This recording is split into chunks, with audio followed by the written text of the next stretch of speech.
کہ جلالت اللہ کی جلالت شان اور عظمت شان کی جو بارگاہ عالی ہے وہاں پر آنسو نہیں ہے، کیونکہ وہاں جو مخلوقات ہیں وہاں جو مخلوقات ہے ان میں صرف اطاعت اور عبادت ہے.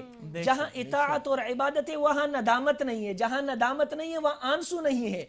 یہاں پر اطاعت بھی ہے بندوں میں، عبادت بھی ہے بندوں میں، لیکن ساتھ میں معصیت بھی ہے، گناہ بھی ہے. اس گناہ کے بعد اسے ندامت ہوتی ہے. جب ندامت ہوتی ہے تو پھر اللہ کے خوف سے وہ رونے لگتا ہے. جب رونے لگتا ہے تو اسی لیے اللہ کو یہ زیادہ محبوب ہوتی ہے. واہ واہ واہ، کیا بات کہی. میں جاننا چاہوں گی علامہ صاحب کہ قرآن و حدیث میں توبہ کی کیا فضائل بیان کیے گئے ہیں؟ حضور نبی کریم صلی اللہ علیہ وآلہ وسلم ارشاد فرماتے ہیں کہ ہر دل پر زنگ چڑھتا ہے. وَإِنِّي لَيُغَانُ عَلَىٰ قَلْبِي، اور میں پیغمبر ہو کر بھی، نبی اور رسول ہو کر بھی میرے دل پر زنگ آتا ہے. یہ تعلیماً، یہ امت کو تعلیم دے رہے، معصوم تھے گناہوں سے، امت کو تعلیم دے رہے. پھر کیا فرمایا؟ وَإِنِّي لَأَسْتَغْفِرُ اللَّهَ فِي الْيَوْمِ 100 مرہ، کہ میں دن میں نبی ہو کر، معصوم ہو کر بھی 100 مرتبہ استغفار کرتا ہوں. واہ، سبحان اللہ سبحان اللہ. آگے فرمایا ایک اور حدیث میں کہ لَأَنِينُ الْمُذْنِبِينَ أَحَبُّ إِلَيَّ مِنْ زَجَلِ الْمُصَبِّحِينَ، کہ اللہ رب العزت، یہ حدیث قدسی ہے، اللہ رب العزت ارشاد فرماتے ہیں کہ ایک گناہگار بندے کی روتے ہوئے اس کی جو آواز نکلتی ہے وہ مجھے تسبیح بیان کرنے والے کی ٹک ٹک سے زیادہ محبوب ہے. ایک اور حدیث میں فرمایا کل بنی آدم خطاء وخیر الخطائین التوابون. یہ ایسی حدیث ہے، یقین جانے کہ اس حدیث کو سن کر، سمجھ کر کوئی بھی آدمی اللہ کی رحمت سے نا امید نہیں رہ سکتا ہے. غالب کا ایک شعر ہے، کعبہ کس منہ سے جاؤ گے غالب، کیا کہیں، شرم تم کو مگر نہیں آتی. لیکن یہاں پر مولانا شاہ محمد احمد آل آبادی رحمۃ اللہ علیہ فرماتے ہیں کہ غالب نے اس شعر میں امت کو مایوس کیا ہے، اللہ کی رحمت سے نا امید کیا ہے. اسی لیے اکارڈنگ ٹو شریعہ اور اکارڈنگ ٹو اسلام میں یہ حدیث قابل اصلاح ہے. اور میں اس شعر کی اصلاح یوں کرتا ہوں کہ میں اسی منہ سے جاؤں گا، شرم کو خاک میں ملاؤں گا. میں اسی منہ سے جاؤں گا اور شرم کو خاک میں ملاؤں گا اور رو رو کے اسے مناؤں گا اور یوں اپنی بگڑی بناؤں گا. واہ واہ، کیا خوبصورت جواب، کیا خوبصورت بات. مکمل کر لوں کہ کل بنی آدم خطاء وخیر الخطائین التوابون. اس میں اللہ رب العزت کے محبوب پیغمبر نے دو صیغے استعمال کیے مبالغے کے، ایک بندے کے لیے اور ایک اللہ کے لیے. دونوں مبالغے کے صیغے ہیں کہ جس طرح بنی آدم خطا ہے، یعنی بہت زیادہ گناہ کرنے والا ہے، قدم قدم پر اس سے غلطیاں ہوں گی، لیکن ان غلط کاروں میں سے سب سے محبوب اللہ کے ہاں کون ہے؟ جو بار بار توبہ کرتا ہے، بار بار توبہ کرتا ہے، بار بار توبہ کرتا ہے، اور وہ بار بار معاف فرماتا ہے، اور وہی بار بار معاف فرماتا ہے. بے شک، بالکل درست بات کہی. وہ 7 سمندروں کا خالق ہے لیکن اسے پیار ایک قطرہ اشک ندامت سے. میں قربان اللہ تعالیٰ کے اس رحم و کرم کے. ہم جائیں گے اب سحری کے بریک پر، لیکن یہ یاد رہے کہ سحری سے قبل بھی اور سحری کے بعد بھی یہ ورد زبان پہ جاری رکھیے گا، استغفر اللہ رب من کل ذنب واتوب الیہ، کیونکہ آج سے مغفرت کا عشرہ شروع ہو چکا ہے. لوٹیے جلد ہی سحری کے بعد، ہم پھر ساتھ ہوں گے امین اللہ سیفی صاحب کے، اور توبہ اور استغفار کے موضوع پہ گفتگو جاری رہے گی.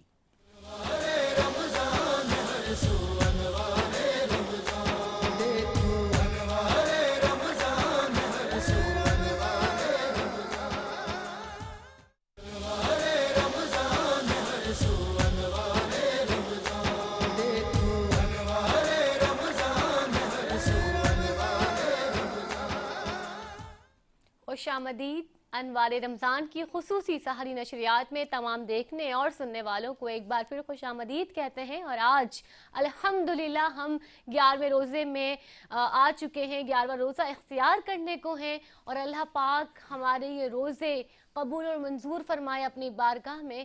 اور یہ ہمارا سیگمنٹ ہے فیضان علم، جس سے ہم لوگوں نے تھوڑی سی دیر کے لیے وقفہ لیا تھا، کیونکہ آپ لوگوں نے بھی سحری کرنی تھی اور ہم لوگوں نے بھی سحری کرنی تھی. ہمارے جو علامہ صاحب یہاں پہ موجود ہیں، یقیناً انہوں نے بھی سحری کرنی تھی، اور سحری تو پھر سنت ہے، وہ کرنا بہت ضروری ہوتا ہے.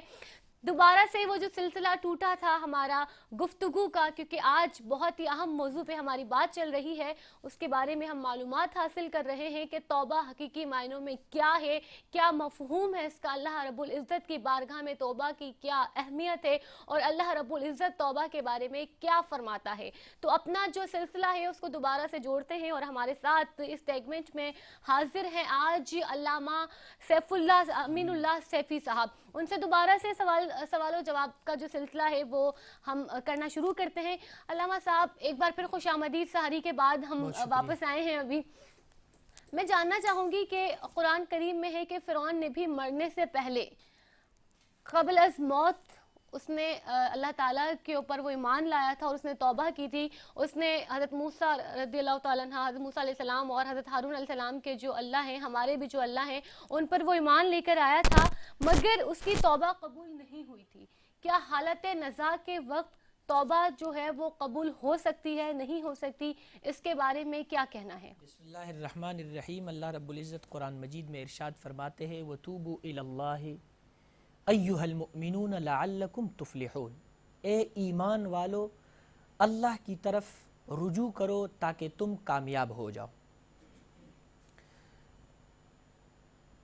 اس سوال کو میں ایک واقعے میں اس کی ڈیفینیشن اور وضاحت کروں گا کہ اور ایسا واقعہ ہے کہ میں سمجھتا ہوں کہ اس عنوان کو سمجھنے کے لیے میں، آپ اور ہمارے سننے والے، اگر وہ چاہے کہ ہم توبہ کے اس ٹاپک کو سمجھے، اسی واقعے کو انشاءاللہ العزیز سنیں تو یہ بات سمجھ میں آ جائے گی. ایک وزیر ایک بادشاہ، کافی عرصے سے ان کا سلسلہ چل رہا تھا. وزیر کو اللہ رب العزت نے اپنے لیے کی طرف کھینچ لیا، تو اس نے وزارت چھوڑ دی اور وہ مال جاہ اور منصب چھوڑ کے چلا گیا. کچھ عرصے میں کے بعد جب اس کی ملاقات بادشاہ سے ہوئی تو بادشاہ اس سے پوچھتا ہے کہ وہ اسباب کیا تھے، وہ وجوہات کیا تھی کہ آپ نے منصب وزارت کو چھوڑ دیا اور آپ فقیری اور ملنگی کی زندگی اختیار کر چکے. اس نے کہا چند باتوں کی وجہ سے. پہلی بات یہ کہ میں جب آپ کے دربار میں کھڑا ہوتا تو آپ مجھے بیٹھنے کے لیے نہیں کہتے جب تک دربار سجا رہتا. اب میں نے اس پروردگار کی غلامی اختیار کی ہے جو مجھے 4 رکعت نماز میں 2 مرتبہ بیٹھنے کا حکم دیتا ہے. دوسری بات کہ میں کھڑا رہتا تھا، دسترخوان بچ جاتی، آپ کھانا کھاتے، مجھے ساتھ بٹھانے کے لیے تیار نہیں تھے. اب میں نے اس پروردگار اور اس بادشاہ کی غلامی اختیار کی جو خود نہیں کھاتا مجھے کھلاتا. تیسری بات کہ میں جب آپ کے دربار میں کھڑا رہتا آپ سو جاتے، میں کھڑا رہتا حفاظت کرتا کہ میں وزیر ہوں، اگر آپ کو کچھ ہو جائے تو مجھ سے پوچھ ہوگی. اب میں رات کو سو جاتا ہوں، وہی حفاظت کرتا ہے. اور آخری بات یہ ہے کہ جب میں آپ کے دربار میں کھڑا رہتا با ادب با سلیقہ ہوتا، اس خوف سے کہ اگر آپ کی شان میں کوئی بے ادبی ہو جائے، آپ کی گستاخی ہو جائے تو آپ کی زبان سے میرے قتل کا فیصلہ جاری ہو جائے. اب میں نے اس بادشاہ کی غلامی اختیار کی ہے جس نے میرے گناہ کرنے سے پہلے مجھے یہ پروانہ جاری کیا ہے، میرے بندے تجھ سے گناہ ہو جائے میں تمہیں معاف کر دوں گا، معافی مانگ لے. کیا بات ہے، بہت زبردست. جہاں تک بات اس سوال کا ہے کہ حالتی نزع میں توبہ قبول ہوتا ہے کہ نہیں، تو ٹو دا پوائنٹ یہ بتاؤں گا کہ یہ دنیا دار ہے امتحان، دار الاختبار ہے، دار الامتحان ہے. اور امتحان اس وقت تک ہوتا ہے جب انسان امتحان گاہ میں گیا نہیں ہو اور پیپر اس کے سامنے نہ ہو. جب پیپر سامنے آ جائے، جب سوالات سامنے آ جائے تو پھر کچھ نہیں ہے. اس لیے جب تک آپ نے جیسے انٹرو میں کہا کہ جب تک چانس ہے تب تک، جب تک سانس ہے تب تک چانس. جیسے ہی سانسوں کے رکنے کا عمل جاری ہو جاتا ہے وہ چانس ختم ہو جاتا ہے. اور ہمیں یہ نہیں پتا کہ کب وہ سلسلہ ٹوٹ جائے گا، تو ہم وقت ہمیں اللہ تعالیٰ سے توبہ کرتے رہنا چاہیے. ارشاد نبوی صلی اللہ علیہ وآلہ وسلم ہے کہ نیکیاں کرو کیونکہ نیکیاں آپ کے گناہوں کو اس طرح دھو دیتی ہیں جس طرح پانی آپ کے کپڑے کے یا بدن پہ لگے ہوئے میل کو دھو دیتا ہے. اسی بات کو آگے بڑھاتے ہیں، اور یہ بڑا ایک اچھا سوال ہے. میں چاہوں گا کہ بغور سنیں آپ کے اس جواب کو، ہم بھی اور لوگ بھی جو اس وقت ہمیں دیکھ رہے ہیں. ہم زبانی کلامی توبہ تو بہت کرتے ہیں، لیکن اس توبہ پر قائم نہیں رہ پاتے، اور پھر اسی گناہ میں مبتلا ہو جاتے ہیں جس کی توبہ کی ہو. سوال یہ ہے کہ حقیقی توبہ کے وہ کون سے ارکان اور شرائط ہیں جن کی موجودگی اور ان پر استقامت توبہ کی قبولیت کا باعث بنتی ہے؟ واقعتاً جس طرح آپ نے اس سوال کی اہمیت کو اجاگر کیا ہے، ہم نے اب تک جو باتیں کی اپنے آڈینس کو اور سننے والوں کو توبہ کی طرف راغب کر دیا. اب انہیں یہ بتانا ضروری ہے کہ توبہ کی قبولیت کیسے ہوگی. تو آقا دو جہاں محمد الرسول اللہ صلی اللہ علیہ وسلم فرماتے ہیں کہ جب گناہ کا تعلق بندے کے ساتھ ہو تو پھر اس کے 3 شرائط ہیں. نمبر 1، آقا فرماتے ہیں ان یندم علیہا، جو گناہ اس نے کی ہے وہ اس پر نادم ہو جائے، پشیمان ہو جائے، شرمسار ہو جائے دل سے. دوسری شرط ان یقلع عن المعصیہ، قلع عربی زبان میں کہتے ہیں جیسے درخت کو جڑ سے اکھاڑ دیا جاتا ہے. تو فرمایا کہ تم گناہ کے اس مقام سے، اس جگہ سے اس طرح نکل جاؤ جس طرح درخت کو زمین سے نکال دیا جاتا ہے. یعنی جس گیدرنگ کی وجہ سے، جس مجلس کی وجہ سے، جس صحبت کی وجہ سے ہم گناہوں میں مبتلا ہوتے ہیں، ہم اس صحبت کو، اس گیدرنگ کو ترک کر دیں. اور تیسری شرط یہ ہے کہ ان یعزم عزما جازما الا یعود الی مثلها ابدا، پکا ارادہ، پختہ عزم کر لے کہ دوبارہ اس گناہ کی طرف لوٹ کر نہیں جاؤں گا. یہ 3 شرائط ہے کہ جب گناہ کا تعلق پروردگار سے ہو. لیکن اگر گناہ کا تعلق حق کے ساتھ ہو، یعنی بندے کے ساتھ ہو، اس نے کسی بندے کی حق تلفی کی ہے، تو پھر اس کے لیے 4 شرائط ہے. 3 شرائط تو یہ، اور چوتھا شرط یہ ہے کہ اس بندے کے پاس جا کر اس سے معافی مانگے. اگر اس کا کوئی حق تلف کیا ہے تو اس حق کو پورا کرنے کی کوشش، ازالہ کر دے اس کا، ازالہ کر دے. اچھا علامہ صاحب، میں یہاں پہ ایک اور بات پوچھنا چاہوں گی کہ اللہ تعالیٰ نے جیسے فرمایا کہ حقوق اللہ کی تو معافی ہے، میں معاف کر دوں گا کیونکہ وہ تیرا اور میرا معاملہ ہے، یعنی بندے کا اور اللہ کا ڈائریکٹ والا معاملہ ہے. لیکن حقوق العباد میں کیونکہ دوسرا بندہ بھی انوالو ہو جاتا ہے تو وہاں پہ اس بندے سے بھی معافی مانگنا اللہ پاک نے ضروری، مطلب لازم قرار دیا ہے. لیکن اگر وہ بندہ اس دنیا میں نہ رہے جس کے ساتھ ہم نے زیادتی کی ہے، کسی کی اگر ہم نے حق تلفی کی ہے، وہ اس دنیا میں نہ رہے، اور اس کے جانے کے بعد اگر کوئی شخص اس چیز پر نادم ہو رہا ہے اور وہ سمجھ رہا ہے کہ میں نے کوئی گناہ کیا اور مجھ سے حق تلفی ہوئی تھی اس بندے کی، تو اب وہ کیا معاملہ اختیار کرے؟ کیونکہ اللہ پاک نے بھی فرمایا ہے کہ وہ بندہ جب تک معاف نہیں کرے گا تب تک میں بھی نہیں کروں گا. اس کا جواب مختصراً یہ ہے کہ اگر اس نے اس کا کوئی مال لیا ہے مثال کے طور پر، تو اس مال کو اس کے ورثہ تک پہنچا دے. بالکل صحیح، درست. اگر اس کے ورثہ نہیں ہے، مثال کے طور پر کوئی ایسا آدمی ہے کہ اس کے کوئی ورثہ نہیں ہے، یا یہ جس آدمی نے اس کا مال لیا ہے اس پر زیادتی کی ہے، اس کو معلوم نہیں کہ اس کو ورثہ کون ہے، تو پھر اس کے نام اس نیت سے کہ اللہ رب العزت اس مال کا ثواب اس تک پہنچا دے، صدقہ کر دے، ایصال ثواب کر دے. زبردست، بہت. اور اگر وہ مالی اس نے کوئی حق تلفی نہیں کی ہے بلکہ مثال کے طور پر زبانی کلامی کی ہے، اس کو درد پہنچایا ہے، اس کی غیبت کی ہے، تو پھر اس کے لیے اپنی طرف سے ایصال ثواب کر دے. اپنی طرف سے ایصال ثواب کر دے. 2 رکعت نفل پڑھ لے، ربا میں نے اس کی غیبت کی ہے، یا اللہ مجھے معاف فرما دے اور ان 2 رکعت کا ثواب اس تک پہنچا دے. یا کچھ پیسے صدقہ کر لے اور اس کے نام ایصال ثواب کر دے کہ اللہ رب العزت اس کے واسطے ہمیں بہت خوب. میرا ایک سوال ہے آپ سے، اور یہ بہت خاص الخاص سوال ہے. قرآن کریم میں حکم الہی ہے کہ اے ایمان والو توبہ نصح کرو. توبہ نصح سے کیا مراد ہے؟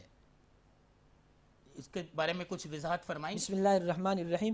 اللہ رب العزت قرآن مجید میں ارشاد فرماتے ہیں وَتُوبُوا إِلَى اللَّهِ تَوْبَةً نَصُوحًا. یہاں پر توبہ نصوحہ ایک واقعہ ہے، مفسرین نے ذکر کیا ہے، لمبا واقعہ ہے، اس کو مختصراً یہ بتاؤں گا کہ نصوح ایک آدمی کا نام تھا. لیکن یہ اسرائیلیات میں ذکر کیا ہے. بنی اسرائیل، جی، بنی اسرائیل. تو ایک نصوح ایک آدمی تھا، خلاصہ یہ کہ اس نے ایسا توبہ کیا کہ اللہ رب العزت نے اس کے توبے کو قبول فرما دیا. واہ واہ، تو آپ بھی اس آدمی جیسا توبہ کر لو. مثال دی گئی، مثال دی گئی ہے، تمثیلی تھی. تمثیل ہے کہ آپ بھی اس جیسا توبہ کر لو جس طرح اللہ نے اس کا توبہ قبول کیا ہے، ان شرائط کو مد نظر رکھتے ہوئے، ان اصولوں کو مد نظر رکھتے ہوئے ایسا توبہ کر لو جس طرح نصوح نے توبہ کیا ہے، تاکہ آپ کا توبہ بھی اس نصوح کی طرح قبول ہو جائے. ماشاءاللہ، بہترین بہترین بہت ہی گفتگو. خوبصورت. لیکن میں یہاں پہ کچھ، آج کیونکہ توبہ سے ریلیٹڈ بات چل رہی ہے تو میں کچھ اشعار یہاں پہ پڑھنا چاہوں گی. بہت ہی خوبصورت ہے اور میرا بہت دل چاہ رہا ہے کہ میں وہ پڑھوں، کیونکہ مجھ سے آپ بار بار یہ فرمائش کرتے ہیں، میرے دیکھنے والے جو ہیں، پیار مجھے کرنے والے ہیں، ان کی مجھے بہت فرمائش آتی ہے کہ آپ اپنی آواز میں کچھ سنا دیں. تو آج میں بہت توبہ کا موضوع ہے تو اسی سے ریلیٹڈ ہے کہ یا رب میں گناہ گار ہوں، توبہ قبول ہو، توبہ قبول ہو، میری توبہ قبول ہو. گزری تمام عمر میری لہو لعب میں، نیکی نہیں ہے کوئی عمل کی کتاب میں، سہل عمل بھی کوئی نہیں ہے حساب میں. دست دعا بلند ہے تیری جناب میں، توبہ قبول ہو میری، توبہ قبول ہو، توبہ قبول ہو، میری توبہ قبول ہو. میں تو سمجھ رہا تھا کہ دولت ہے جس کے پاس، اس کو نہ کوئی خوف ہے، اس کو نہ کوئی ہراس.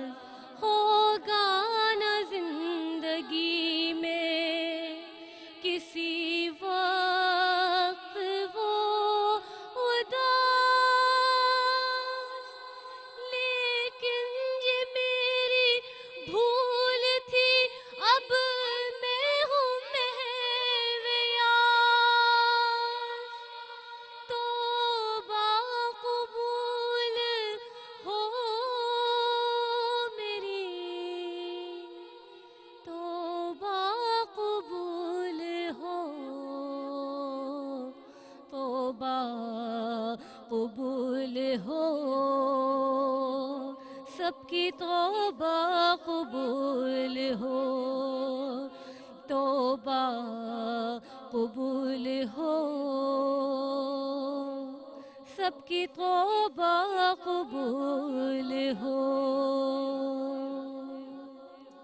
آمین آمین آمین. عشرہ مغفرت کے آغاز پر نور فاطمہ نے جو دعا مانگی، یہ اللہ تعالیٰ ان کے حق میں، میرے حق میں، ہم سب کے حق میں، کل امت مسلمہ کے حق میں قبول و مقبول فرمائے. آمین، اور آمین. سب کی توبہ قبول ہو جائے. حضرت صلی اللہ علیہ وسلم فرماتے ہیں کہ اللہ کی ذات سے مایوس نہ ہو، اے بندے تو پہاڑ کے برابر بھی گناہ کرتا ہے تو وہ نقطہ نواز اتنی طاقت و قدرت رکھتا ہے کہ تیرے پہاڑ کے برابر کیے گئے گناہ بھی صفحے سے مٹا دے، بالکل معاف کر دے. میں آخر میں ہم دونوں کی جانب سے آپ سے یہ کہنا چاہوں گا، بطور خاص ہم نے توبہ کی ترغیب کے لیے یہ خصوصی نشست آج منعقد کی. کوئی ایک ایسا بہترین سا پیام ہمارے تمام سننے والوں کو، دیکھنے والوں کو دے دیجئے کہ ان کو توبہ سے عشق ہو جائے، قدم قدم پر وہ توبہ کرنے لگیں.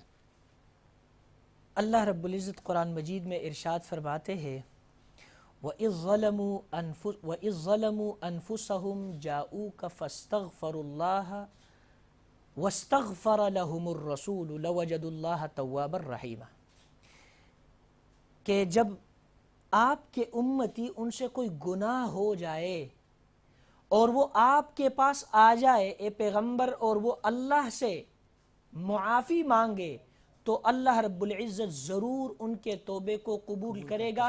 اللہ فرماتے ہیں یا ایہا الانسان ما غرک بربک الکریم، کس چیز نے تمہیں اپنے کریم پروردگار رحیم پروردگار استغفروا ربکم انہو کان توابا، اپنے اس پروردگار سے جو بہت بخشنے والا ہے، بہت توبہ قبول کرنے والا ہے۔ اللہ فرماتے ہیں اے میرے روٹے ہوئے بندے، اے میرے وہ بندے جس نے مجھے ناراض کیا، جس نے میری نافرمانی کی ہے، 100 سال بھی تم گناہ کرتے رہو، اس کنڈیشن میں آ جاؤ، اس حالت میں آ جاؤ کہ تمہاری آنکھوں کی بینائی جائے، تمہارے کانوں کی شنوائی جائے، تمہاری زبان کی گویائی جائے، تمہارے ہاتھ کانپنے لگے، پاؤں لرزنے لگے، دل کے دورے پڑ جائے، دنیا و ما فیہا کے لوگ تمہیں چھوڑ جائے، کمر تمہاری جھک جائے، اس وقت بھی آ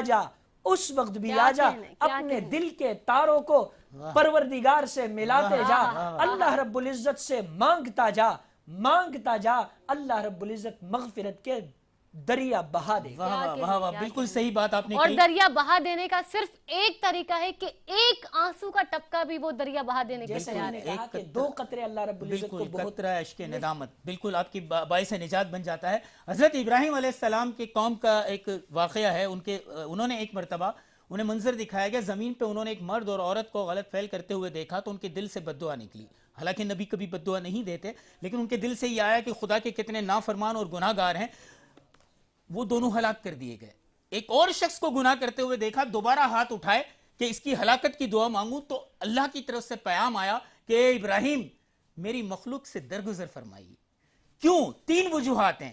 اس لیے کہ اگر میں انہیں یہ شرمندہ ہوئے، معافی مانگی تو میں انہیں بخش دوں گا، یہ تائب ہوئے میں انہیں معاف کر دوں گا، اور اگر ایسا نہیں بھی ہوا تو ہو سکتا ہے ان کی نسلوں میں سے کوئی ایسا ہو جو میری بندگی کرنے والا ہو، جو مجھے چاہنے والا ہو، جو میرا پیغام آگے پہنچانے والا ہو۔ تو بات یہی ہے کہ اللہ تبارک و تعالی ہماری انسانوں کی نسل سے مایوس نہیں ہے، ورنہ انسان کی پیدائش رک چکی ہوتی۔